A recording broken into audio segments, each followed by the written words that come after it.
All right, I'm joined here on the Presilience Podcast with a unusual but entertaining panel that we've put together to talk about a very serious issue. We're going to be unpacking a little bit about what's happening currently in the Ukraine and Russia, the situation in Europe. At time of recording, things are quite explosive, to use probably an off-color pun, but things are certainly moving dynamically. There's a lot of information out there, a lot of misinformation out there, and what a great opportunity to get together three subject matter experts to talk about various aspects of this. I'm going to be joined today by Leanne Close, who is the Chief Executive of Government and Strategy at Risk2 Solution, also former Deputy Commissioner of the Australian Federal Police National Security, who has obviously a wealth of expertise when it comes to managing and analyzing national security impacts of situations like this, but also has extensive experience in the business and commercial sector as well, and will be able to hopefully allay any fears or at least provide some good information in that space. I'm also joined by Dave Cohen, who is the General Manager of the Cybertech Institute of Australia, and we'll be picking Dave's brain about some of the cyber implications of what's going on.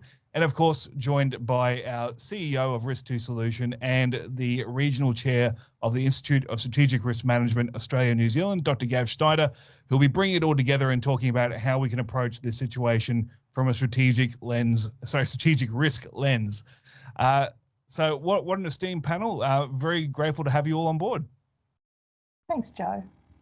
Thanks, Joe. Yeah, thanks, Joe. All right. Leanne, I might start with you. Obviously, I mean, at time of recording, we're about 3 or 4 days deep now into the escalation of conflict. It's an unusual war, I guess, when compared to the wars that we may have seen in our lifetimes, especially those of us that maybe have, I guess, come of age in the Afghanistan and Iraq era, maybe a little bit older than that, going back to the Gulf War. But it's the first time we've really seen a war that has been documented in real time with stable internet that where we're seeing social media feeds from the field, which is great from an information perspective, but also great from a misinformation perspective. So I think there's a lot of Australians out there that are still trying to figure out what this actually means, what's really happening, and is this something we need to be concerned about? So I think probably as a starting point, could you, I guess, give us a bit of a summary of what is the situation as you understand it, given your background in national security? Thanks so much, Joe. And look, first of all, I'd just like to say my heart goes out to the people of Ukraine, especially. Most people didn't expect that this would go the way it has with the Russian invasion into Ukraine, particularly into basically the whole of the country, the northern parts through the east of Ukraine.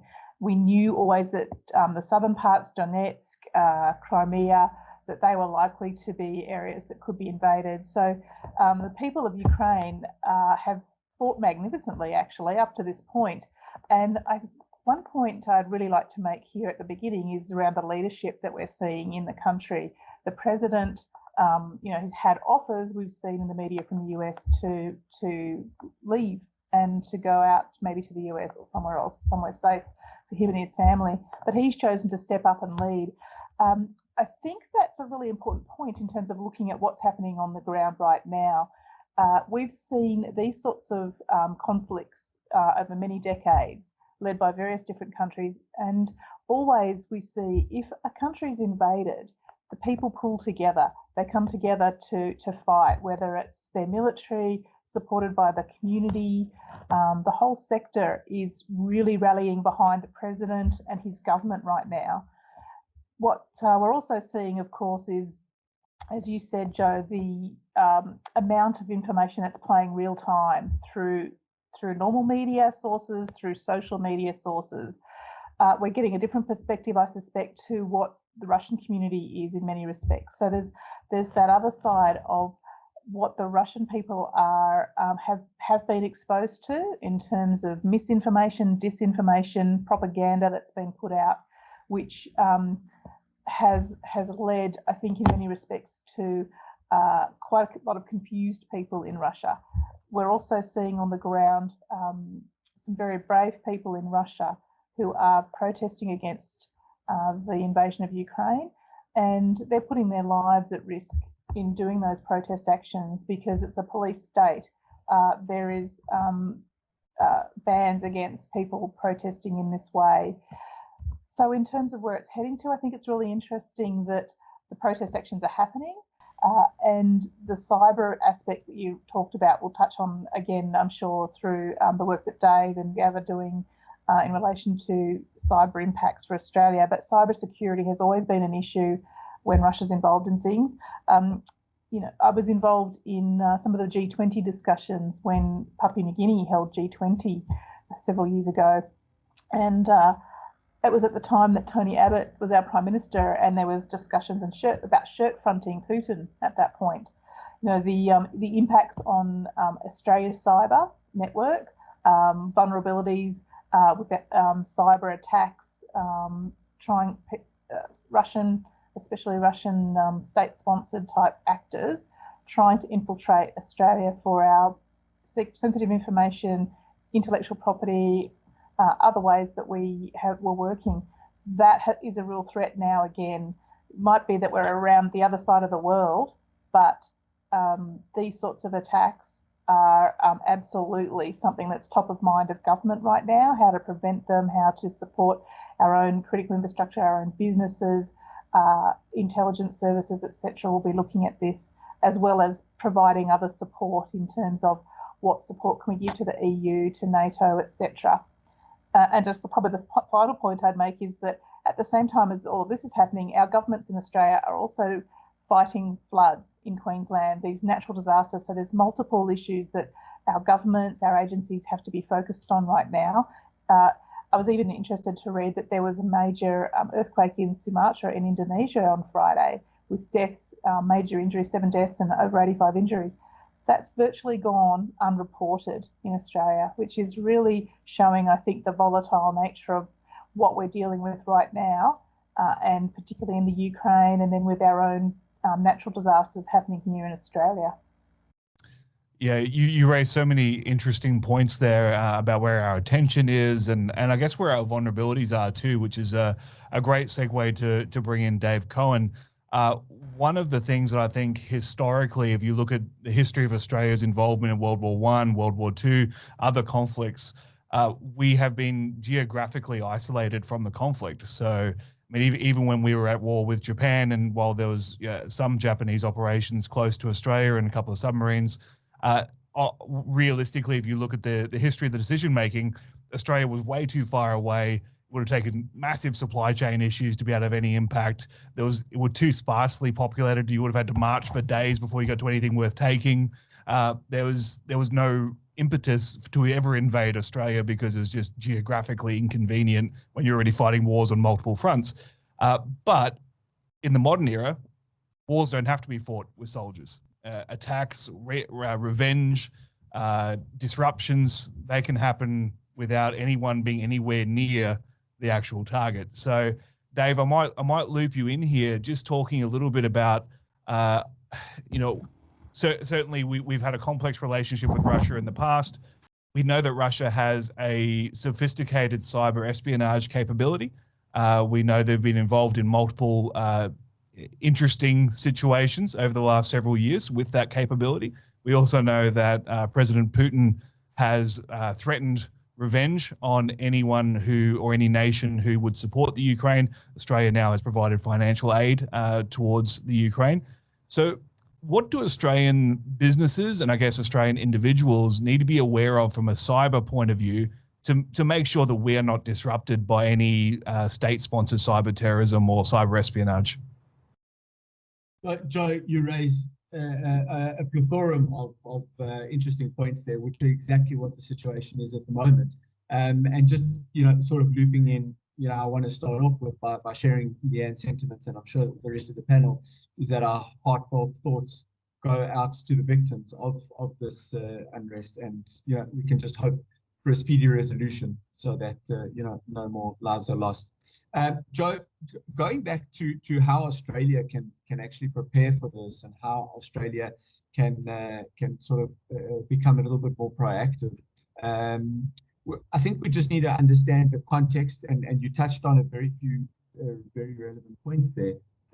Just before Russia entered Ukraine a few days ago, our Minister of Defense came on and to speak about the conflict. And one of the points that he touched on was exactly that. You mentioned that we are geographically just awkward in the world, which is a good thing in certain instances. But we weren't going to send our ground forces in. But one of the areas where we do become very vulnerable is on the cyber side. And exactly what you've said is that Putin has made it very vocal that any country that stands with Ukraine will feel the wrath of their warfare. And that's exactly what's happening at the moment. Cyber attacks are being rallied against Russia from anonymous organizations around the world. Forums are being rallied, and they actually did hit a Russian government agency in support of Ukraine. The parliament was hit, and the Russian websites were unavailable. Certain government institutions were unavailable to parts of Russia, users in Russia and Kazakhstan. And this group actually claimed success. They were proud of what they had done. They owned it, and they collected responsibility for it. Having said that, when you poke the bear, you need to be aware of the consequences, and you need to be aware that there is going to be a repercussion to it. The Australian Cybersecurity Centre has called for all Australians to be prepared and to be aware, and to understand that we're now on high alert when it comes to cyber attacks.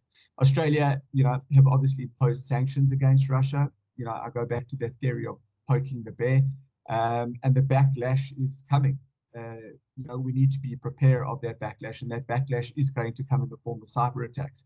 Our Prime Minister, Mr. Scott Morrison, on Thursday came out and he asked all Australians to immediately review their situation, whether it be on a business level, whether it be on a personal level.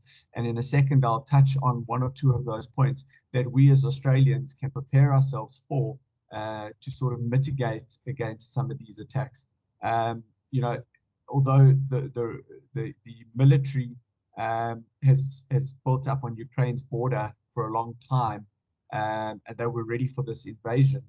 Now that the Russian troops have entered Ukraine, now the focus is elsewhere. The focus is now on the rest of the globe, and how can we get to the rest of the globe?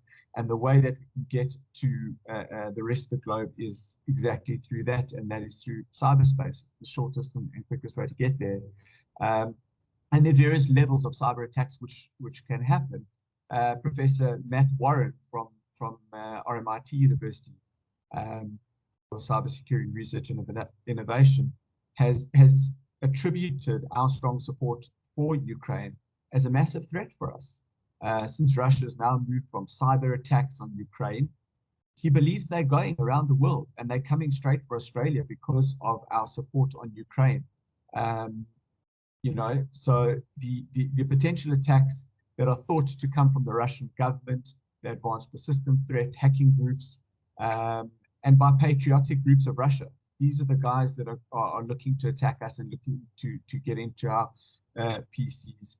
So the Australian government does have measures. They do have means to protect the businesses and to protect their infrastructure. But individuals are not excluded. As you asked in the very beginning, I'm giving you a sort of broader picture before I give you the direct answer to the question that you asked me, Joe. We as individuals, our personal bank accounts, our personal transactional accounts could very well be compromised. Our personal information could be hacked into and shared on a public domain, which compromises our own sort of privacy laws and integrity. So what can we do as Australians to protect ourselves? Our basics, which often get overlooked, we make sure that our computers are updated with the latest operating systems, with the latest security updates. Often when our security infrastructure says update now, we often tend to think to ourselves, I don't have time for an update to happen, and we go pause, snooze for a later date. Don't do that. Do it now. It's important to have these virus updates and these malware updates are being updated at a constant rate. So make sure that our personal information is on our PCs is protected. make sure the latest anti-malware software is available on devices. And that's now not only limited to desktops. We forget that in our day and age, our first screen that we are seeing is a mobile device. It's no longer a PC or a laptop. Our mobile device is the first screen of interaction out there. And now we're transacting with bank accounts and personal information on our mobile device. We need to ensure that our mobile devices are secure as well.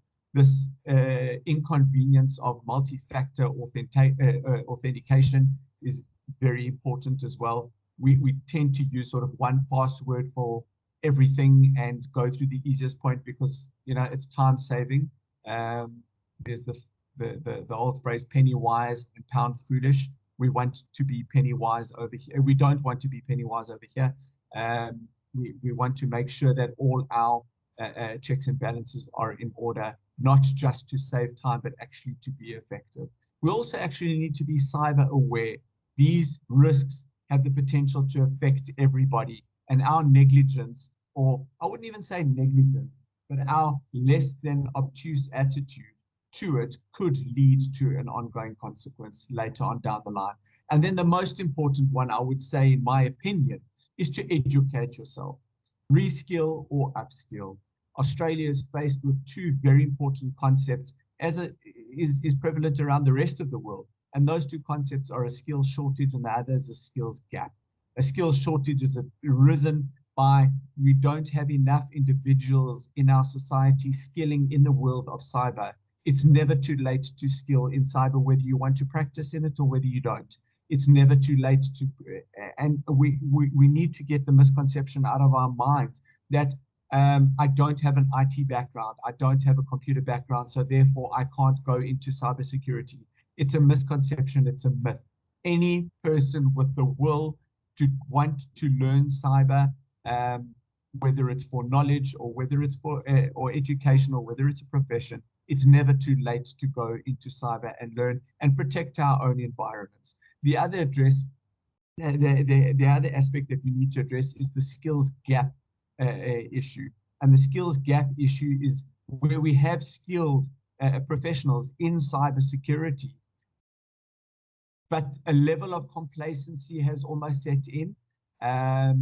Education is costly, and that will and the impetus to upskill has sort of taken a second level of importance. However, hackers have not adopted the same approach. Hackers are creating malware faster than we can learn how to mitigate them. So it's up to us to make sure that we have got the very best training, that we've got the best skills at our hands, and that we're constantly learning about the industry in which those have chosen to operate in. The cybersecurity industry is the 7th fastest growing industry in Australia, where others may be declining in terms of the future of professions. Investing in education is absolutely critical, and it's a great business investment. It's cost of sales. It's actually part of growth and infrastructure within a business. And the beauty of a journey in cyber is that exactly that. It's a journey, it's not a destination. It's an ongoing, and this is what we need to understand, is that we've never arrived in a journey of cyber. We need to constantly be upskilling on whatever level of knowledge we want to have. We've just got to keep growing that knowledge and become aware. It's a real threat, unfortunately, and a head in the sand approach we're not going to lift our head out of the sand one day and cybersecurity is going to be a bad dream. We're going to lift our heads up and we're going to be behind. So, education is key, and prevention is certainly better than cure in this instance. Yeah, fully agree. And I think probably I hope that there are people from small and medium enterprise that are listening to what you say, because I think sometimes when we're sort of just at that mid-size level, that's where people get really vulnerable, because they start to become big enough to be targets, but maybe not big enough to be mature in how they're approaching their overall risk. And maybe they have an IT department which is half doing tech support, have you turned it off and turned it back on again, and half managing cyber threats. And that's not the same as having a workforce that are knowing what to look for, aware, the good situational awareness. They're understanding the threats, and they're able to report things that seem suspicious. And that this is not an IT department function. This is an everybody function. And that also probably is a conversation to be had around personnel vetting. Certainly one of the interesting challenges that an impending conflict with Russia presents is that President Putin has done a good job over the last 20 to 30 years of actually accruing, well, 20 years, I should say, accruing supporters in the West, people that idolize him or that admire aspects of his personality or the image that he's crafted very deliberately through the media. That there will be people within our rank and file that will choose to be on side Russia because they like Putin. So it's not to say that you have to go through and vet all your personnel and get rid of anyone who's ever liked a picture of President Putin on horseback. But it is an interesting factor that we need to think about, that perhaps we haven't had to deal with the same volume in prior conflicts. Which leads me to Dr. Gav. Gav, I mean, putting your ISRM hat on here, looking at strategic risk, what are some of the things that we can take from this situation if we're going to manage this risk strategically? We're not just looking at the immediate right now, what happens in the next week when Putin gets a black eye, metaphorically speaking, and doesn't take that very well, because he doesn't seem like the kind of guy that would take that very well. But we're looking at that piece, but also what are the long-term implications of instability in Europe, sanctions, looking at restrictions that have been put in place, travel restrictions. And then we've just come off 2 years of a pandemic where the population in general, we're really craving some certainty and stability. And instead we've got the looming prospect of World War III. How do we manage that? And floods. I mean, you're just about underwater at the moment. So what do we do to manage this risk at a strategic level, given that it's not just one thing? Thanks, Joe, and Leanne, Dave, thanks for a robust overview of a very complicated, complex, evolving situation. I think the first consideration, Joe, from a strategic perspective, is that we have to accept the world as it is, not how we wish it was. And that's often a conundrum for everybody, because anybody who's been through any of our Presilience or psychology of risk training knows we often talk about reality is perception to the perceiver. And part of the challenge we've got with what's going on globally, I think, transcends what is the new normal. So I think the first thing we've seen realistically is that we can't just excuse ourselves, and I'm talking with an Australian hat on, from other people's conflicts. And because of our strategic alliances, our different positioning, we are part and parcel of the way these things happen. And that comes with good and it comes with bad. It's an exceptionally challenging time to be a leader. And I truly do take my hat off to those who are leading and making tough decisions now, because there are almost, we often talk about a wicked problem. There are almost no perfect solutions now. There's only, how do I manage a wicked problem? So if we look globally, and I'll talk strategically, one of the things we can be sure on is that what we want to bank on with certainty is going to be a moving target. And part of the challenge we've got with that is, let's just look at all these different variables happening and think about the impacts. And I will bring this back tactically for Australian businesses and even individuals a little bit later. But I think one of the things that anybody running a business or working for a government department needs to think of, big picture, is what does it mean when a global leader is willing to take on all the sanctions, all the political penalties, and do what they want anyway? Okay, so there's a significant example being set here. And arguably, while I'm certainly not a geopolitical analyst, arguably what we have seen happen now is people willing to take the pain for the proposed reward, or a differing of ideals driving behavior and opinion as opposed to truth and fact. And that's not going anywhere. We've already seen, if we look at some of these trends through COVID, people thinking that drinking sanitizer kills COVID, and the list of kind of things going on with that. The reality is we're in a global hyper-connected world, and it's exceptionally challenging. So I would be saying to everybody, don't just look at what's going on in Russia and Ukraine as an isolated issue. Start thinking about what's next. And what's next could be a whole bunch of different things, ranging from, Ukrainian terrorist attacks on Russian targets in offshore countries. It's a common challenge for people who can't fight on their own territory to try and fight in different places, and vice versa. I think Dave was speaking very nicely about, the challenge of cybercrime and cyber attack, knowing no border and no jurisdictional differences in the way it manifests. And I think to Leanne's point earlier, this is really tough. Like the news cycle is also informing what we know and what we don't know, as opposed to what's real and what's not. So unfortunately, I think if I put my ISRM strategic risk hat on, what this tells us is that there's a continuing and ongoing strategic risk of volatility, uncertainty, complexity, and ambiguity, which we've been talking about for a long time already, but it's certainly speeding up. And I'm sort of looking at just our neck of the woods now and going, well, currently as I'm talking to you, we've got members of our team who are cut off with no internet, no electricity, and no running water. And that's in Brisbane due to floods. Okay, so if we start looking at these challenges, we still haven't opened up our own country. WA still hasn't opened up yet in terms of free travel. So, it's wonderful to be able to think big picture and look at the global challenges, but we've got many domestic too. And I think to kind of circle back on that, what really is important is these pieces intersect. You can't be effective at running a truly high-performing organization if you don't look at the external and the internal context pieces. And whether that's a government department or a private business, those are significant challenges to overcome. So, some on the ground advice, maybe to look at this. Dave gave some really good guidance around cybersecurity, and I would say that organizations and individuals who are not looking at the upskilling, reskilling, or at the very least, the application of the ACSC's Essential 8 in the way they run their business, are leaving themselves more vulnerable than they need to be.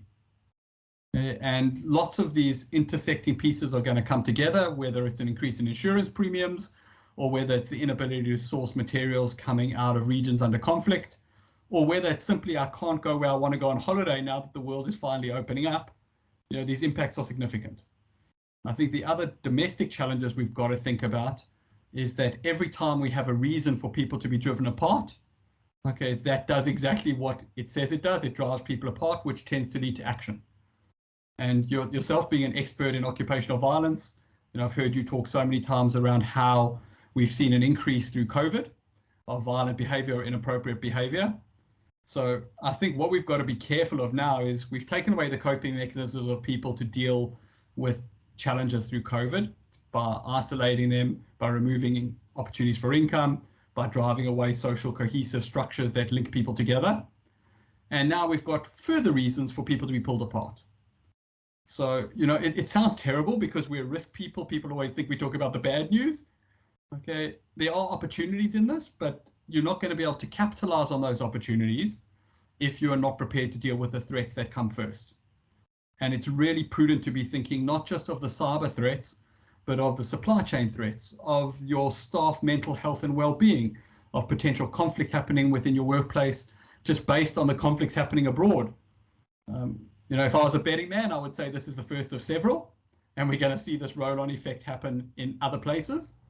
And the fact that Russia has, despite all the Western drivers, done what they want anyway, it tells you that that might be something other countries may consider doing. So part of the challenge we've got here is that behavior may be mimicked on a smaller scale domestically. But part of the big challenge for us is we've had this gift of saltwater insulation for so long. This idea of an island state that's pretty secure. And realistically, the game has changed so much now that I think Leanne mentioned it. Our authorities, whether they've got enough resources or not, the reality is the threat landscape is changing so quickly, it's almost impossible for them to keep up. And if we just look at the current situation, and I'm talking about my home state of Queensland at the moment, so we're dealing with floods, which is a tremendous drain on everyone's resources, and we all have people that are personally affected. Then we've got all the COVID impacts. Now we've got cyber attacks on top of it and geopolitical instability. But our authorities are probably, if not at their limit, very close to their limit. And I would say that's not just federal, that's probably impacting state law enforcement and our intelligence agencies too. So the old idea that we can just rely on others to protect us is probably not going to be good enough. We've got to be thinking, what can we do to contribute? So, I would go as far as to say something like, the ACSC's Essential 8 it's almost negligent and not in a patriotic spirit to not be applying things like that.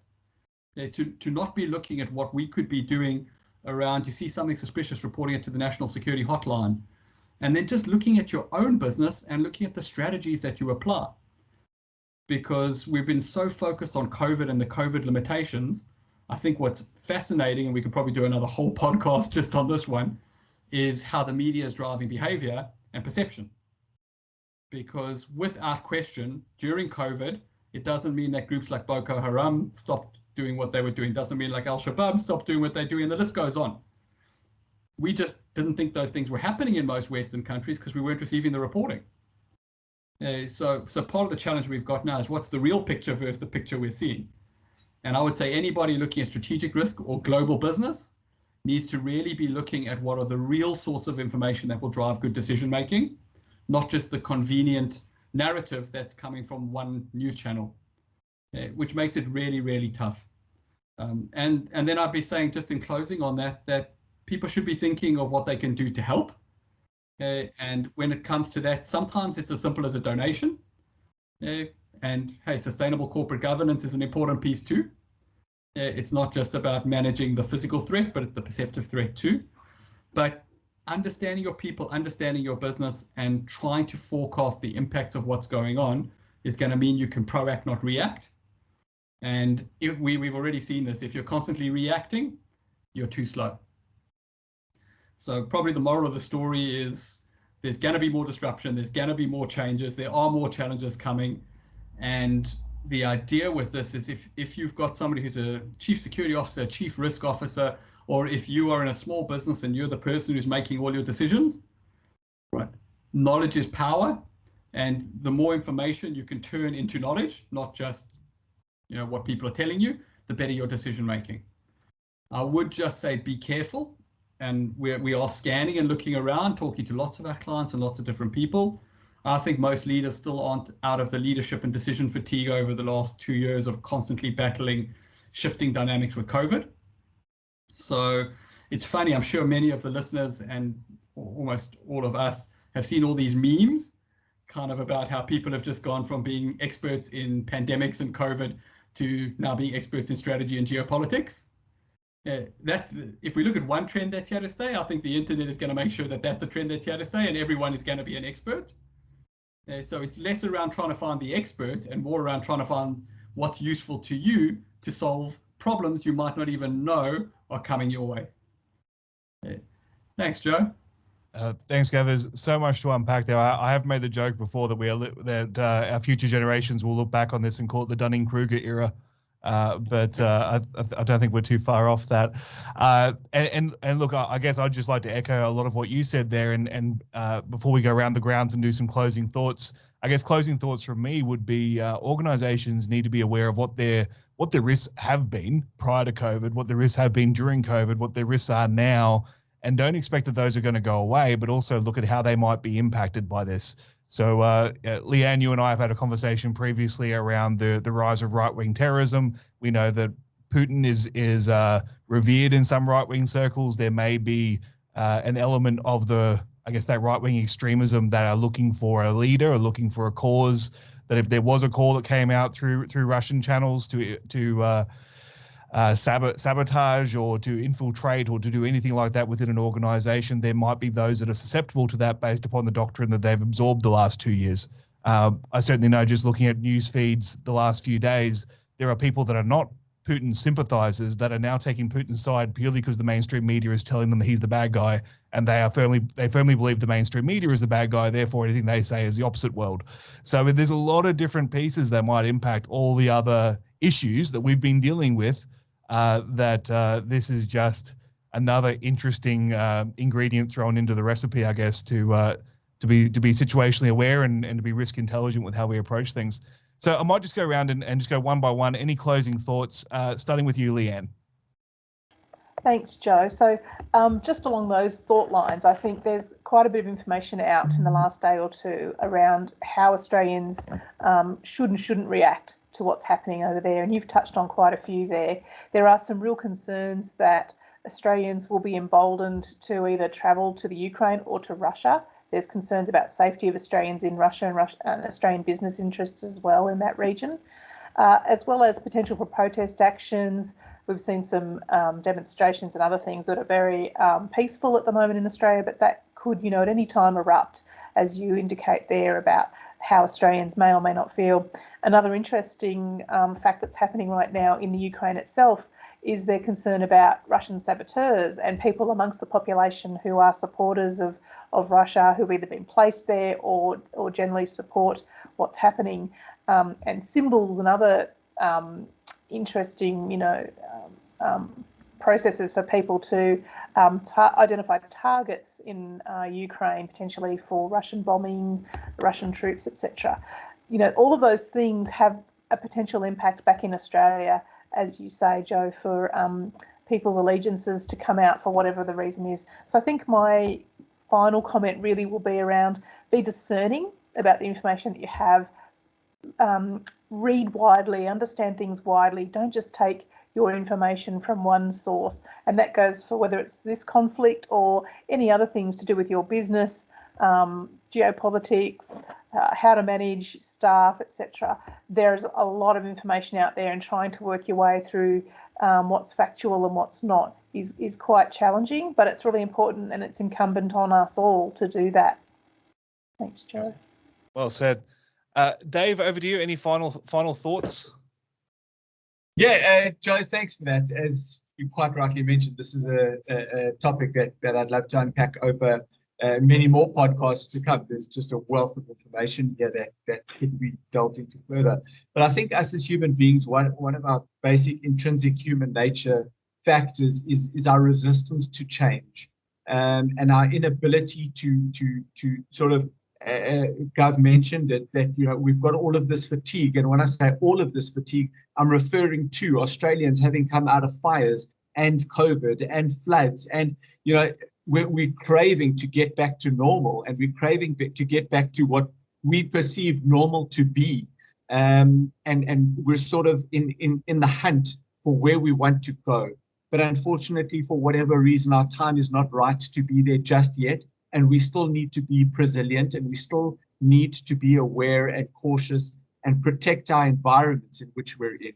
And although we're not specifically accustomed to a higher awareness of cybersecurity warfare and high cybersecurity crime as individuals, just because we don't have buildings full of mainframes of servers, it doesn't mean to say we're not a target for cybersecurity. Just because we don't have national government intelligence or federal government intelligence, it doesn't mean to say we're not a target for cybersecurity attacks. Each one of us are. So it's critical for all of us to be prudent in our environment. We can't let our guards down now, unfortunately. Now is not the time, although we want to, and we need to change our mindsets to that shift in we're so far away, we're geographically dislocated from the rest of the world. We're out of the conflict. We need to change that mindset, and we need to be prudent, and we need to be resilient and protect ourselves and make sure that our environments, if we all protecting our own individual environments, we can be protected as a nation on the whole. Each one of us should just be looking to do that little bit extra to protect our own cyber worlds. Could not have said that better myself, Dave. I hope you run for office at somewhere where I can vote for you. That sounds like a great platform. Closing thoughts to Dr. Gav. So firstly, thank you for those of you who've taken the time to listen to this. Part of the challenge we've always got is we know you are inundated and overwhelmed with information, but I think to highlight Leanne's point there, don't take one source of information as the true source. Make sure you have a few ways of correlating what's real. Dave's point around owning it and doing something, even if it's at an individual level, is really important. But I would say from organizational and business leaders, you are the ones who need to be setting the example. If you're willing to ignore clear indicators in the global situation around us that are telling us risk has gone up and there are more complexities to think about, and later on you have a negative outcome, those are easily identifiable, foreseeable realities. So I think part of the challenge, and everybody's spoken about this, is how do we do more with less quicker? And part of that is How do we get our people to make better decisions? How do we get our teams to function and pull in the right direction? And how do we get our organizations to perform coming out of this COVID fatigue or hangover? And with that perspective in mind, I'd like to actually highlight, and please don't get me wrong, I'm never highlighting war as an opportunity, but every time there's disruption, there's an opportunity to look at what we do and evaluate the way we do it. And we've now had several opportunities between COVID, floods, global instability, to be thinking about the way we do things. And that's probably the takeaway I'd like to end with, is that if everyone had the answers to this stuff, it would be very simple and we'd have none of these problems. None of us have the answers, but trying to find the best way to manifest the best version of your business and your organization through these challenging times is the new normal. It is the game. So to kind of close off and recircle back on what Dave said, don't hang on there waiting for it to get better so you can do what you want. Figure out how to make it better now so you can capitalize on what's going on now, or you may just find it too late. Thanks, Joe. Excellent. Thank you so much, everybody. Leanne, Dave, Gav, for a very, very interesting panel. Links to all the relevant entities will be in the show notes, whether you want assistance for consulting, security, medical, education, or anything else from Risk2 Solution, the link will be there. If you're interested in the Presilience courses that Gav mentioned, the link to the Institute of Presilience will be there. If you're interested in upskilling into cyber, then the link to CTIA will be there. And if you're interested in having more deep and meaningful conversations about very complex problems, then you're always welcome to join the Institute of Strategic Risk Management, and the link will also be there. So look, hopefully this will be out before the world changes again, and it's not we're not too late. But I have a feeling that conversations around instability will always be topical for the foreseeable future. So thank you once again to my guests, and I look forward to talking to you again very, very soon.